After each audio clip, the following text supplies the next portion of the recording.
Hey look, it's me, the dum-dum who installed solar panels on my roof in December despite living on Gloom Island. You may have missed it, but I shot a video all about the planning and installation phase, which was surprisingly swift and effortless.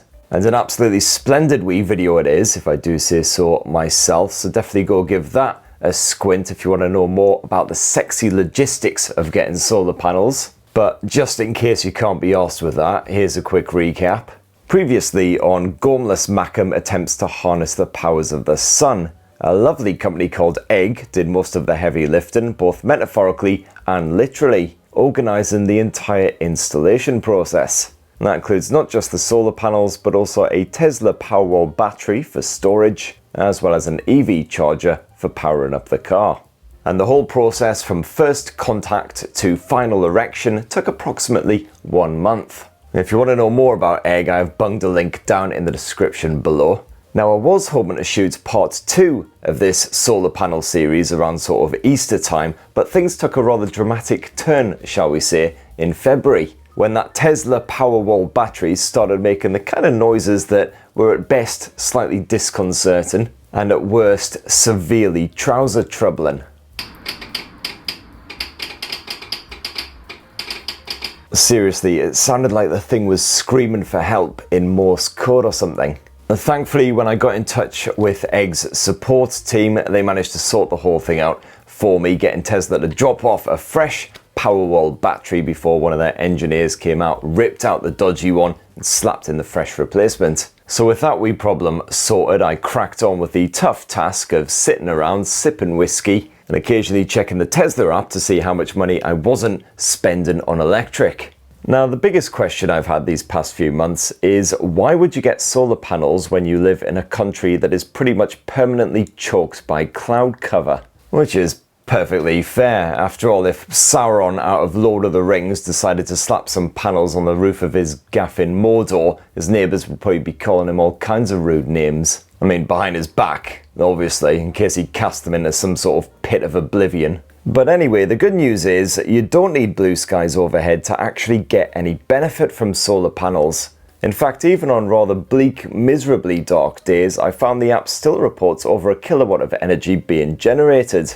More than our entire household consumes at any given moment, unless we've literally got ovens and dishwashers running. And even if it's absolutely slashing it down outside, the UK's default weather most days, those panels still often produce enough to keep us running without having to draw from the grid. And then on slightly less dark days, when it's merely quite grey, that generation leaps to around the 3 to 4 kilowatt mark. And hey, when the clouds actually bugger right off for a bit, I can get anywhere up to double digits.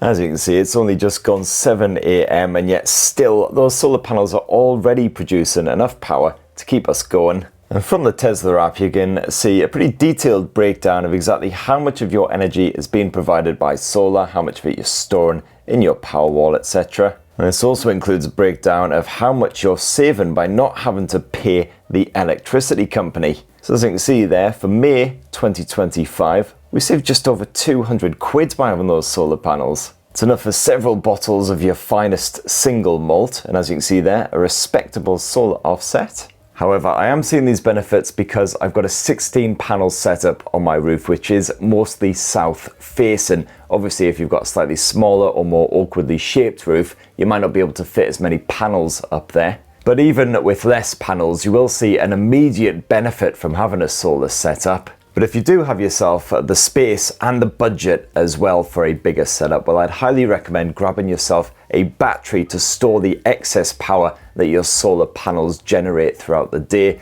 And yes, that is even after my Tesla debacle. And this way you can store up all the extra power that's generated by the panels throughout the day, and then use that power in the evenings to power up your tech, your heating, whatever. Or alternatively, some electric companies will actually pay you for that excess power thanks to a scheme known as the SEG, the Smart Export Guarantee Scheme.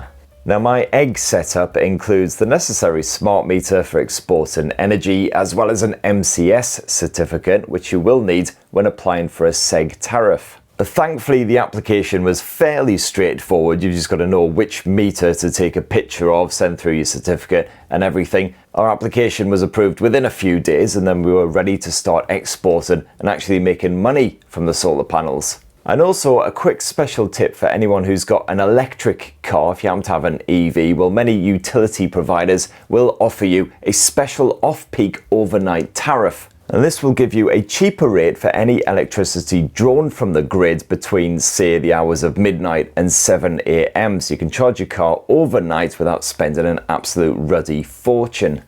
But if you happen to have yourself a battery like the Tesla PowerWall, you can also get that charged overnight on those cheaper off-peak tariff rates. And then you can sell this back to the grid during the day when everything's more expensive, along with, of course, any excess produced by your solar panels for bonus whiskey money. Happy days. So anyway, that right there, my lovelies, is the latest pulse-pounding installment of Macum Twat Get Solar Panels. It'd be great to hear if any of you guys made the jump and got panels slapped on your roof as well, and how that's faring so far. I will be providing another update in a few months' time as well to see how everything is going over summertime. Hopefully be generating some serious power. In the meantime, please do subscribe, ding that notifications bell, and have yourselves a ruddy, wonderful rest of the week. Cheers!